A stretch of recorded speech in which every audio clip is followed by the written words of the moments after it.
Hola, yo soy Maru. Y yo soy David. Y les vamos a hablar del sistema vestibular. Sabemos que dependemos de un conjunto de sistemas para mantener el equilibrio de nuestro cuerpo. Uno de esos sistemas es el sistema vestibular. ¿Qué es el sistema vestibular? Sabemos que el sistema vestibular es uno de los sistemas más vastos y amplios dentro de nuestro cuerpo. Es uno de los primeros en desarrollarse, desde el nacimiento hasta la fase prenatal. Su objetivo tiene por objetivo estabilizar nuestra escena visual mientras nos movemos o mientras movemos nuestra cabeza.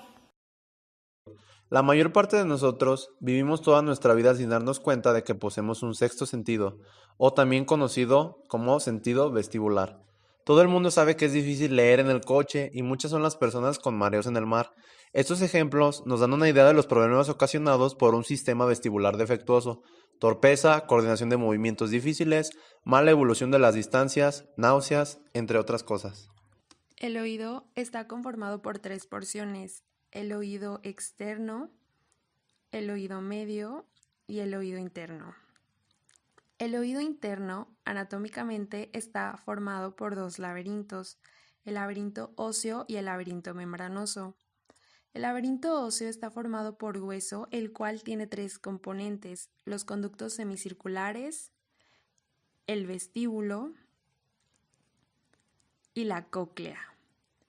Los 3 conductos semicirculares, el superior, el posterior y el lateral, se encuentran orientados a 90 grados entre sí. En un extremo de cada conducto, que está aumentado de tamaño, a esta región denominada se le denomina ampolla. El vestíbulo es la porción central del laberinto óseo.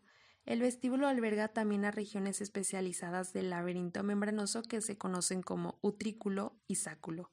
La cóclea se origina como una estructura espiral ósea hueca.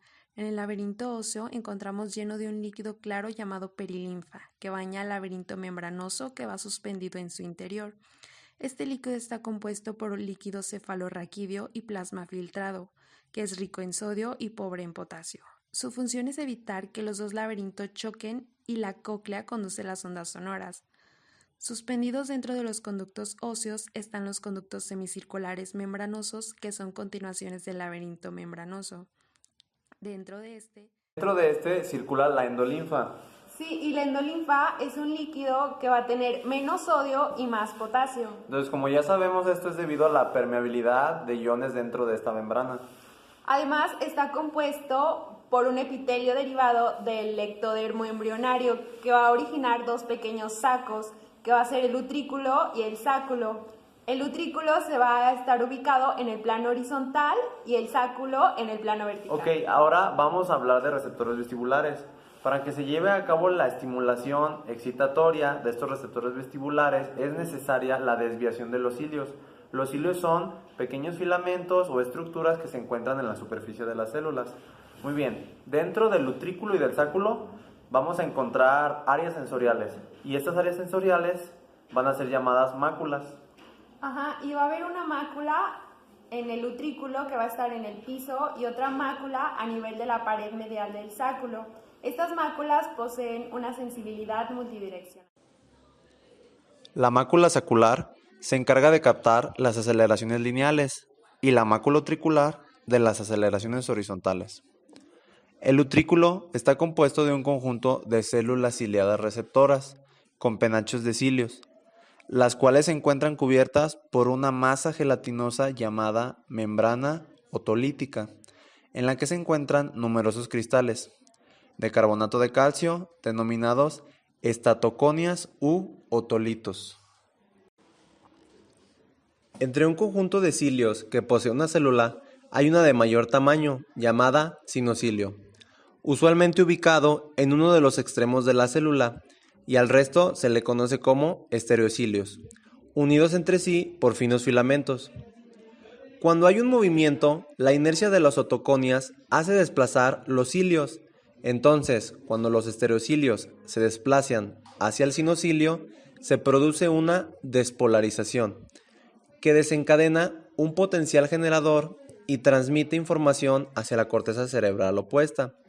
En la dirección opuesta se produce una hiperpolarización y la falta de señal es también transmitida. Mientras que en las ampollas se encuentran las células denominadas crestas ampulares, las células están en la cúpula, un material gelatinoso que puede oscilar.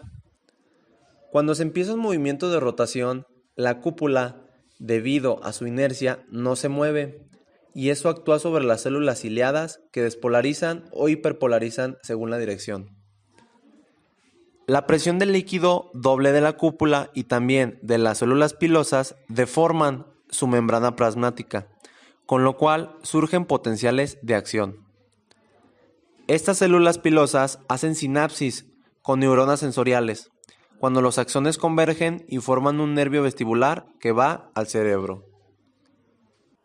¿Cómo es la transmisión de esta información? Bueno, esta información que es captada por los receptores vestibulares, ya sea de la mácula o de las crestas ampulares, va a ser transmitida a través de un impulso nervioso desde las células ciliadas hasta las células nerviosas. Estas se van a reunir para llegar al ganglio vestibular. Ok, la vía vestibular es conectada al aparato vestibular mediante el cerebelo. Este va a llevar a cabo los movimientos de equilibrio tanto cinético como estático. Los receptores del equilibrio cinético van a estar regulados por las crestas ampulares que se encuentran en los conductos semicirculares, y los receptores que regulan el equilibrio estático van a estar regulados por las máculas que se encuentran en utrículo y sáculo. Estos receptores entran en contacto con la prolongación periférica de la primera neurona de la vía vestibular. Esta es una neurona bipolar cuyo cuerpo se ubica a nivel del ganglio vestibular en el extremo lateral del conducto auditivo interno. Las fibras eferentes de esta primera neurona forman el nervio vestibular, que presenta fibras provenientes del utrículo y de las crestas ampulares que conforman el nervio superior y fibras provenientes del sáculo y del conducto semicircular posterior que conforman el nervio vestibular inferior. Estas fibras llegan a los núcleos vestibulares. Transducción mecánico-eléctrica. Las células sensoriales vestibulares son mecanorreceptores. Su actividad consiste en transformar un desplazamiento mecánico inicial en una señal eléctrica interpretable por el sistema nervioso central. De esta forma, el estímulo ocasiona el desplazamiento de una estructura anexa acoplada a la célula receptora por intermedio de la constitución ciliar. La deformación mecánica del esterocilio ocasiona la aparición de una corriente de entrada que se traduce en una señal eléctrica, el potencial del receptor. El potencial del receptor induce una despolarización lateral de las células ciliadas, que es el origen de la liberación de neurotransmisores y el potencial generador de potencias de acción transmitidas al sistema nervioso central por fibras aferentes. La corriente de entrada corresponde a la entrada de potasio, produciendo una despolarización de la célula. La despolarización de la célula induce la apertura de los canales de calcio. La entrada de calcio hace que las vesículas sinápticas liberen los neurotransmisores, siendo el neurotransmisor del sistema vestibular periférico el glutamato.